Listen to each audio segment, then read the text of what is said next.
So you're considering a move to San Francisco Bay Area and wanting to know more about the outskirts of this SF Bay and thinking that Pleasant Hill might be a quick choice to peruse and learn about? Well, today we're talking about all the pros that I think that you need to know about before moving on over here. So stay tuned.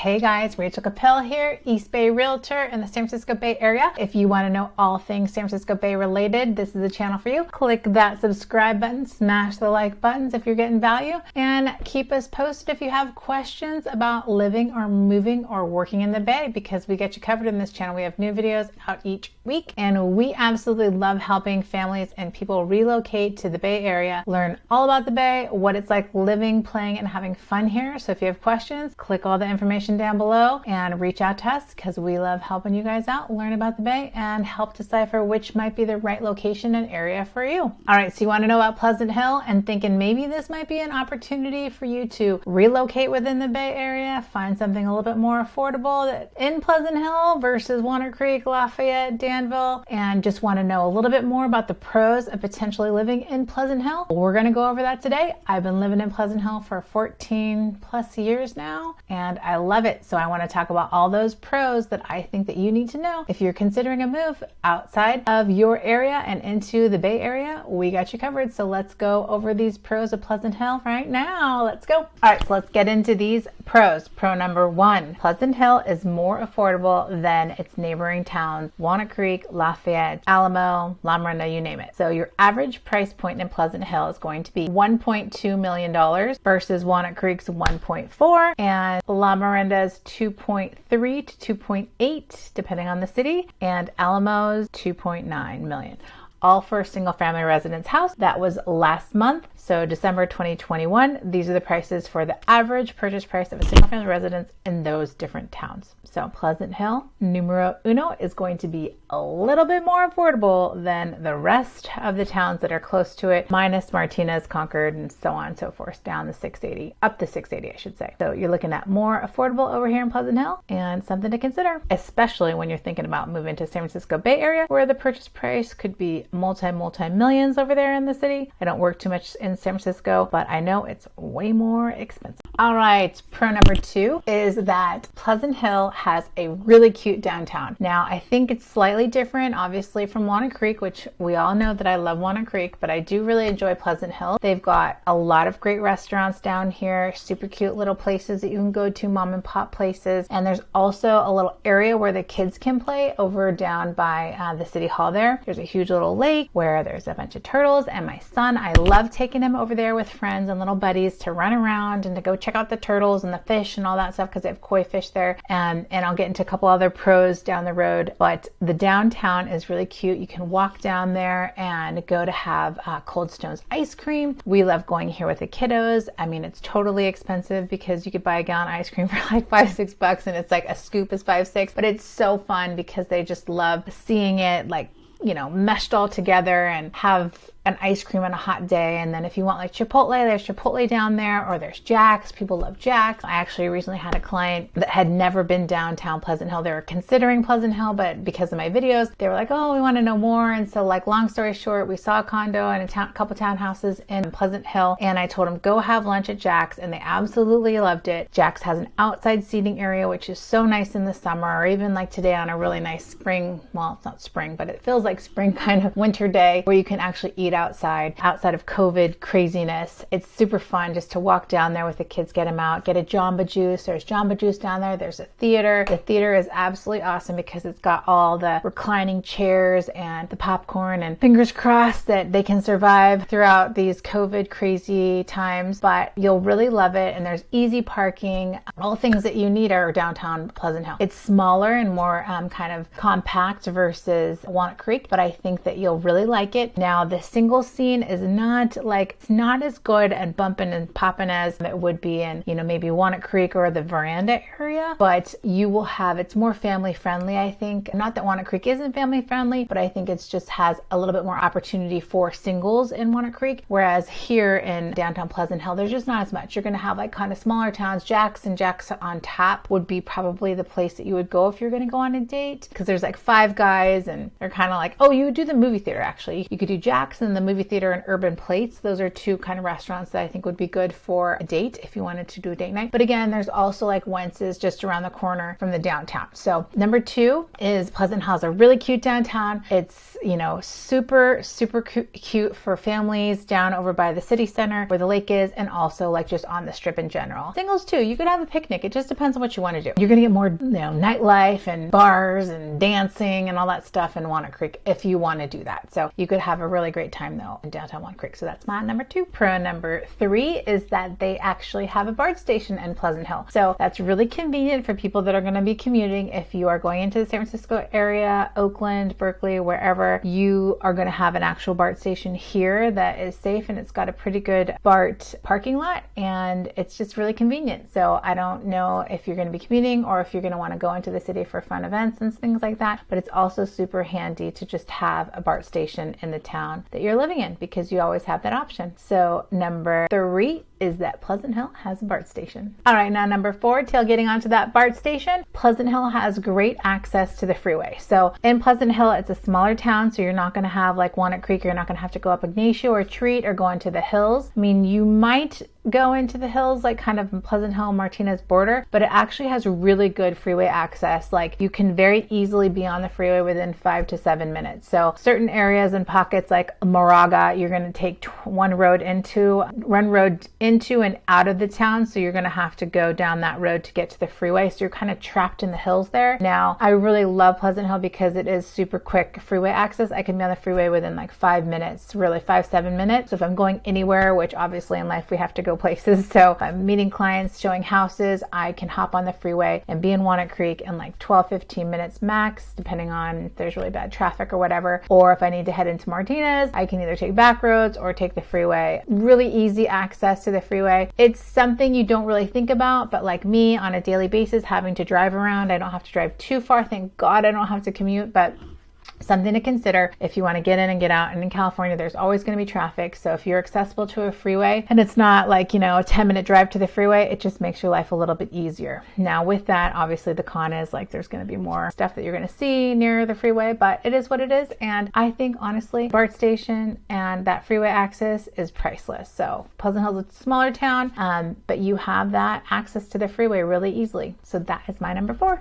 Access to freeways are very quick and easy in Pleasant Hill. All right, number 5, which I know is a hot ticket for everybody. Pleasant Hill has really good schools. Now, obviously you've heard my other videos, probably if you're studying on the area and trying to figure out what schools are best for your kiddos. La Miranda, Alamo, Danville, San Ramon are going to have excellent schools. Walnut Creek as well, probably great schools. Pleasant Hill is going to have really great schools too. So depending on how particular you are on schooling and ratings and all the different things, you know, you're going to want to do your due diligence on this, but Pleasant Hill has really good schools. So they might not be excellent 10 out of 10s, but they're going to be really good. I've had plenty of friends that have gone through the Pleasant Hill school system and they've been very happy. Some friends have not been happy and clients have not been happy. So my advice is to always do your due diligence. You always have the option of going to private. We are actually going to put my son in private, and hallelujah, he just got accepted to his school. So that is going to be great. He's going to be starting next spring, because when I bought this house,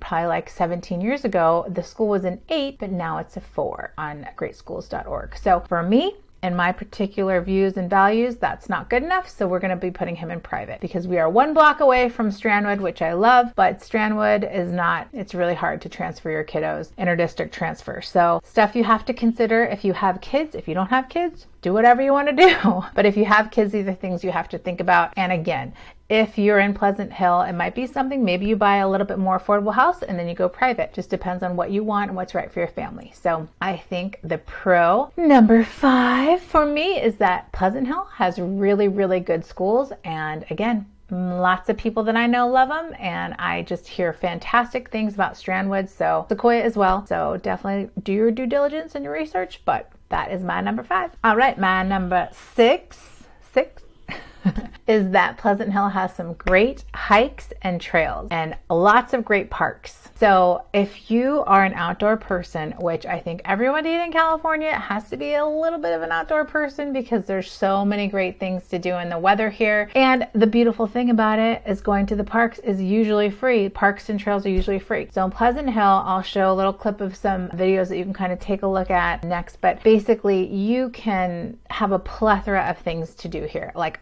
one of my favorite things, I used to do this all the time with my girlfriend that she just moved to Boise, which is such a bummer, but we used to take the canal trail. I would meet her kind of like midway point to our houses, and we'd meet on the canal trail and we would take it all the way into Walnut Creek, and it would be an awesome workout, and we would just have fun. We would just ride the bike trail all the way down. Now it can get a little congested depending on when and what time of day and what day you're going, but it is awesome because if you just want to get outside, ride your bike, get some exercise and some vitamin D, you could take that canal trail all the way into Walnut Creek and further. So we actually would go down past Heather Farms. This is when I didn't have a little guy, but I could probably take him now. It just would have been a lot heavier to drag him there. But you could go all the way down to Pleasant Hill or to Walnut Creek and Heather Farms. So, and even beyond. So that is something that you can do. And there's a plethora of hikes that I'll go into and show you some parks as well. So let's get to that. That is my number 6. Lots of great parks, trails, and hiking. Here are some parks that are in Pleasant Hill. I just went to Pleasant Hills Recreation and Park District. There's a bunch of cute little parks that I think not as many as Walnut Creek, but definitely something to take into consideration if you have little ones. You can see here, there's Brookwood Park, Paseo Noble, Pleasant Hill Park, which is kind of the bigger park of all of them. It's right near downtown, kind of where that city center is that I was telling you about. And there's Pleasant Oaks Park, Roger Smith Park, and Shannon Hills. I actually really like Shannon Hills and Roger Smith Park and Pleasant Hill. So you have a plethora of options here. These are not gigantic parks of all of them. Pleasant Hill is probably going to be the biggest. It's going to have fields there for playing, and Roger Smith Park is going to be a kind of a littler park, and Shannon Hills is not going to have any like play structures, but it's going to be a cute little outside park that they could run around. I think we did a couple baseball tours here with some friends for their kiddos playing baseball. But there's also facilities here if you want to hold a party. You know, Pleasant Hill has some great centers. This is the main community center, and it's for bigger parties like weddings and stuff. They've got the senior center, which is by Pleasant Hill Park over here, and they've got the aquatic center, teen center, and teen centers over by Pleasant Hill Park. Super cute places. If you wanted to have a party, you could definitely have them here. So there you have it, the parks. All right, now my number 7 is that Pleasant Hill has some super awesome activities, just like Walnut Creek does throughout the year, especially in the spring and summer months. It is absolutely awesome. They have a bunch of little, COVID obviously it's kind of changed things, but I feel like they're starting to slowly but surely get back to normal with the activities. So one of the big things that I really loved is concerts in the park. So in the summertime, they have like bands that come in over by that little downtown area that I was telling you about earlier. They have City Hall, which has a big, humongous, like green belt near this little pond that they created with koi fish and turtles. And they usually have it, I think it's on Saturdays. We'll do a little peruse of the website after this, but they have bands and you can go out there with your friends, your family, and have a picnic, bring whatever you want. Chicken or from Safeway, sandwiches, ribs, whatever you fancy, veggies, and you can just sit out there and drink and have so much fun listening to the music. It's just awesome. I actually live kind of close there, so I can actually hear it if I open my windows, but super fun thing to do with the kids, to get them out and have some fun. And there's, there used to be a farmer's market, but I don't think they're doing it anymore. And there was Off the Grid, which was so amazing. And I'm pretty sure they're going to bring these things back eventually, but Off the Grid was on Wednesdays, and that was super, super, super, super fun because every Wednesday they park all the trucks there and we can just walk over. We would walk over because we're so close, but walk over and have whatever kind of food you want, like taco trucks. They would have Filipino food. They would have like pasta, all kinds of Ethiopian. I've had Ethiopian, I think was a couple times there. And there's this like lobster truck that's like really popular these days, and Walnut Creek has the farmer's market. They go there. So it's just really fun. It's super family oriented, and it's just a great little town. It's cute. It's come up and up and up and up. I've grown up in California since I was little, and I lived in San Ramon, and Pleasant Hill was a little bit of like the town that was like the it struggled a little bit, but now it's really coming up. In the 15 plus years I've lived here, I've just seen it grow and blossom, and it's really exciting to see. So that is my number 7. There are plenty of activities to do that the city creates every year for you if you're a resident here. So now on to the activities that happen throughout Pleasant Hill normally and normal times versus outside of COVID. So you can see here, this is a Pleasant Hill, California website, the city website. So you can see the city right here. This is the downtown area that I was telling you about with the pond. It's really, really pretty and fun. Normally, it says due to COVID-19, all of these events will basically be on hold. So I was telling you about the Off the Grid food truck. It is awesome. You can see here Off the Grid. Let me show you some photos. It's like super fun. They have so many great food vendors, and this usually back in the day happened on Wednesdays, and basically I think it started at like 4:30, 5 o'clock. There's all kinds of different foods. This is the actual area of Pleasant Hill, the downtown, that's super, and people, like I said, they put these chairs out back in the day. Now it's a little different, but you can come and bring your blanket, do whatever, bring your own folding chairs, and you can just eat anything you want. It's so awesome. And you can have this kind of food. Look at, there's rice bowls, there's Filipino food, there's lobster, this is Jamaican, Asian skewers. There's just so many yummy different trucks that they normally have, Mediterranean. And if you want ice cream or something, some kind of dessert, you can just go down onto the main drag there and get something sweet. But yeah, it's really awesome, Off the Grid. And like I said, it normally happens. I think they're going to start up eventually again. And there's concerts by the lake, which I was telling you about. You just go there. It's the same exact location, but they have live bands. There's 4th of July festivities, which is awesome. Blues and Brews Festival, Tinkers and Thinkers. This is a great, oh my gosh, I love it for the holidays. Super awesome. You can go and buy all kinds of little gifts for everybody for Christmas. I love it. We always usually get an ornament every year for the family. There's the Art and Wine Music Festival, Trunk or Treat, which is canceled, such a bummer, and then Light Up Lake downtown Pleasant Hill. But again, there's plenty of activities. I know some, so that's why it's always good to reach out to us. But I just want to give you an idea of like what it's like normally outside of COVID. It doesn't mean that this is gonna like end and it's never gonna happen. It's just on hold. So this is what the town does, the city of Pleasant Hill does. It's awesome, and I know you love it. So that is what I think the festivities and the events are awesome in Pleasant Hill. All right, so if you are moving to the San Francisco Bay Area, you want to know more, we are here. We are the ears and eyes for you, and we can help you hit the ground running, learning more and more about each city in the Bay. Reach out to us. Let us know if you're getting value. Definitely smash the like buttons, hit that subscribe button so you can know every single week. We've got a new video coming out teaching you all about the San Francisco Bay Area. I've been focusing a lot on the East Bay because that's where I'm at, but I'm going to start working slowly but surely on the other cities. But it's just my favorite place to be in this East Bay area, and we love helping families. So reach out to us and we'll help you relocate, help you learn about the Bay. If you want to know more questions, put them down there in the comments box and let us know. And just make sure to keep liking the videos and keep coming back, because we're going to have more and more for you each week. All right, guys, have a great week. Thanks for hanging with me, and I'll see you in the next one. Bye.